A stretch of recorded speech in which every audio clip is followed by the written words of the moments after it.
go. Good afternoon. It's Jim with Becky behind the camera, and we are With It Retirees in Beaverton, Oregon. Well, it is king mushroom season, and so today I am going to show you some king mushrooms, some that are growing, and one that's the biggest mushroom that I've ever grown.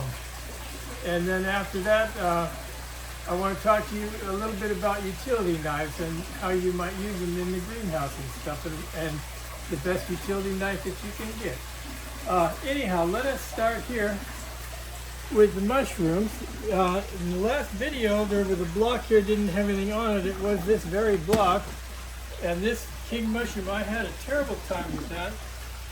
It wanted to pin everywhere except where I wanted it to pin, so I had to cut various pieces off. But anyhow, it's now starting to go. This is the way kings go.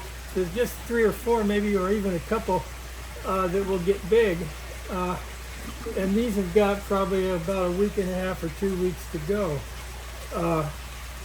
We try and time it so that we have 3 kinds that I like to grow, or we may vary, but this year I grew blue oysters, I grew black pearl kings, and these kings here, which are now growing, and they have come out about 3 different batches across a month or so.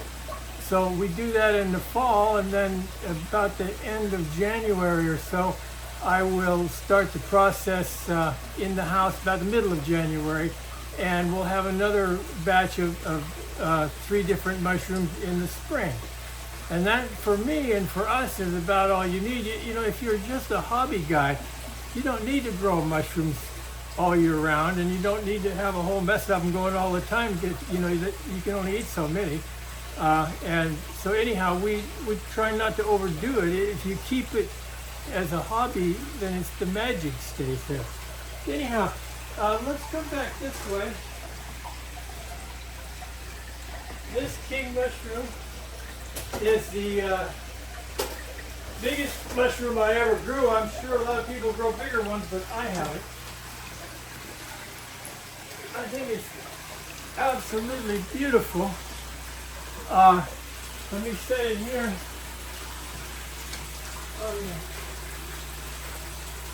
Viewing station. Gosh, that's nice. Let me scoot over here. What I would say is, when you're growing king mushrooms, as opposed to the other mushrooms we grow, they do not need to have as much oxygen, because the part you want to eat is this in here. This is not as big a deal. So you eat the stems, so you want to grow them in a higher nitrogen, lower oxygen atmosphere. So with my other mushrooms in this fruiting chamber, I use this fan, a computer fan, to run fresh air in there. With the kings, you don't do that. They do better, the stems get bigger if you do not do that. So anyhow, we don't. And the other thing about the kings is they are a little more shelf friendly. They're kind of slower. You can take your time with them. The blues are there, and you better eat them, and then they're gone. So anyhow, that's about all I have to say about these. I wanted to talk briefly. As you can see, you know, where you are, you got to use a utility knife, and not to mention the fact that people get packages and they need to cut zip ties. So everybody needs a utility knife. This is a Stanley 99E, the most popular utility knife in the world, probably. And it's a good utility knife, but you know, every rose has its thorn. And the problem with this knife is, when you go to change the blade, any of you that are as old as me, or anywhere near as old as I am, know how hard it is to change the blades on that thing. So they've come a long ways in knives. And this is the present knife. This is a Workpro folding knife. This particular model, they make 3 different kinds of these. This one has G10 grip on it, which is a real high-class grip that they put on a much more expensive nice, but this is goes like so and out. The beauty of this knife, among other things, first of all, it's quite balanced. You can get your hands in there. That's 5-fingered grab on a little bitty knife like that. That's hard to do though. So the beauty of it is, when you change the blade, you see this little lever here. You pull up on that, and the blade is out. Now, this is something you will not see on the internet. I'm the only person that will tell you this. When you put it back, don't pull up on that. Stick this in there, and then pull up on it, and it'll go in. If you pull up on it first, it'll close the hole, and you can't get the razor blade in. Everybody does that, but you won't because you know. Anyhow, these are dandy little knives. And if you see, this is the 3rd generation of these. Those, they come in packs of 3.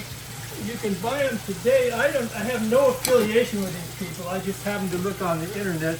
They also come in a silver and a painted stainless. Now, what you'll note, this is the superior one, because A, the handle, but B, if you look on the other side of these, you will see this is nothing there. But that little thing there, it's a little paddle that puts tension on the razor blade. So this one got quite a bit of wiggle in it. This one, almost none. So it takes most of the wiggle out. So these here, they cost about $1 more for 3, are definitely the ones you want. These are good if you got them usually. These are better. Anyhow, we will see you on the next one a little later in the winter.